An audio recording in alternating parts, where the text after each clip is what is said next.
Hello guys. आज हम सीखने वाले हैं कि कैसे हम एक्सेल में स्टैंडर्ड डिवीजन को कैलकुलेट करते हैं। सबसे पहले मैं आपको सिखाऊंगा स्टेप बाय स्टेप कैसे आपको क्या कब कैलकुलेट करना है, और उसके बाद में बताऊंगा कि एक्सेल में सीधे हम कैसे एक फंक्शन की हेल्प से अपना स्टैंडर्ड डिवीजन हम कैलकुलेट कर सकते हैं। तो स्टैंडर्ड डिवीजन के लिए सबसे पहले देखिए जो स्टेप हमें फॉलो करने हैं वो स्टेप हमारे सबसे पहले मीन हमें काउंट फाइंड करना होता है। उसके बाद डिवीजन, फिर इसका जो डिवीजन आता है उसका स्क्वायर, फिर स्क्वायर का हमें करना होता है जो हमारे एवरेज, फिर स्क्वायर रूट। स्क्वायर रूट होता है वही हमारा डिवीजन की वैल्यू होती है। डिवीजन दो तरीके से निकालते हैं, पॉपुलेशन डिवीजन, एक सैंपल डिवीजन। तो हमारे पास देखिए कुछ यहाँ पर डेटा है जो एक स्टूडेंट का डेटा है जिसमें उसके मार्क्स है, मार्क्स यानी कि हमारी जो वैल्यू है।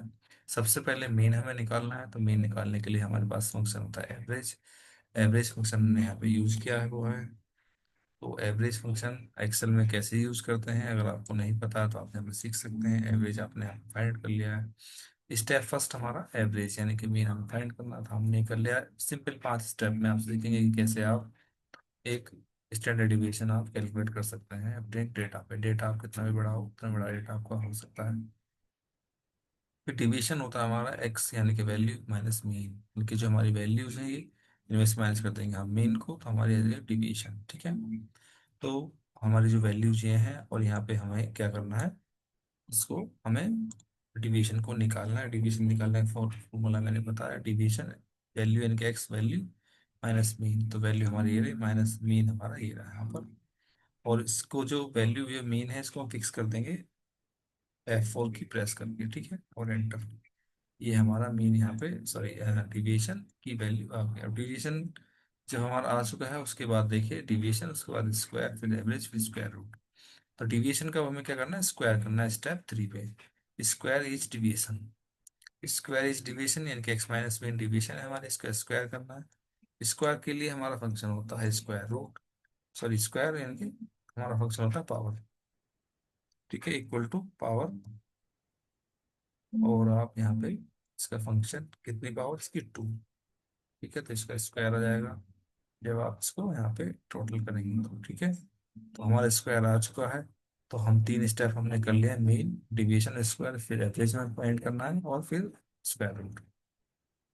तो एवरेज, अब इसका एवरेज कितना होगा, 4। एवरेज हमें इसका निकालना है, तो एवरेज हमने निकाला यहाँ पे। देखिए जब हम पॉपुलेशन पे एवरेज निकालते हैं तो हमें डिवाइड करना होता है एन से, और जब हमें एवरेज निकालना होता है सैंपल पे तो हमें डिवाइड करना होता है n-1 से। ये बात आपको ध्यान रखने वाली बात है, नोट करने वाली बात है। तो यहाँ पे जब हमने इसका एवरेज निकाला तो यहाँ पे हमें डिवाइड बाई एन, एन यानी कि हमारी 5। जो हमारे डेटा है वो 5 स्टूडेंट्स का डेटा है। ठीक है, चलिए। तो हमने यहाँ पे एवरेज निकाला इसका, 200 आया। फिर हमने इसका सैंपल पे एवरेज निकाला है, डिवाइड बाई n-, यानी कि 4 से डिवाइड किया, इसको 250 आया। अब इसका हमें क्या करना है, स्क्वायर रूट निकालना है। स्क्वायर रूट हमने यहाँ पे निकाला, स्क्वायर रूट के लिए फंक्शन होता है हमारा स्क्वायर रूट, SQRT। ठीक है, यहाँ पे अगर आप निकालेंगे SQRT, टैब की प्रेस करें, किसका निकालना है आपको, 200 यानी कि ये वाली वैल्यू आपकी, और एंटर। तो आपकी वैल्यू आ गई, यही आपका स्टैंडर्ड डिवीजन है। ठीक है, और सैंपल पे SD निकाला तो इसका स्क्वायर रूट 250 का हमने यहाँ पे निकाल दिया है। आपको फंक्शन लिखे हुए हैं, नोट करें, आप खुद से प्रैक्टिस कर सकते हैं और ज़्यादा सीख सकते हैं। तो हमारा जो फाइनल आंसर आया वो पॉपुलेशन स्टैंडर्ड डिवीजन 14.14, और सैंपल स्टैंडर्ड डिवीजन है 15.181।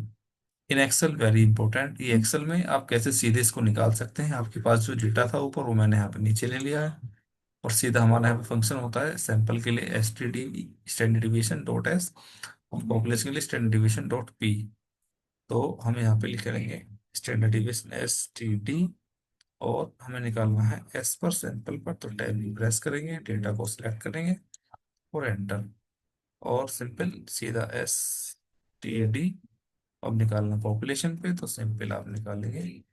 तो इस तरह से आपने देखा कि हम एक्सेल में सीधे ही कैसे एक डेटा पे हम अपना जो स्टैंडर्ड डिवीजन वो फाइंड कर सकते हैं। और एक्सेल में बाय स्टेप भी आपने सीखा कि आप कैसे आप one by step by step अपना स्टैंडर्ड डिवीजन कैलकुलेट कर सकते हैं।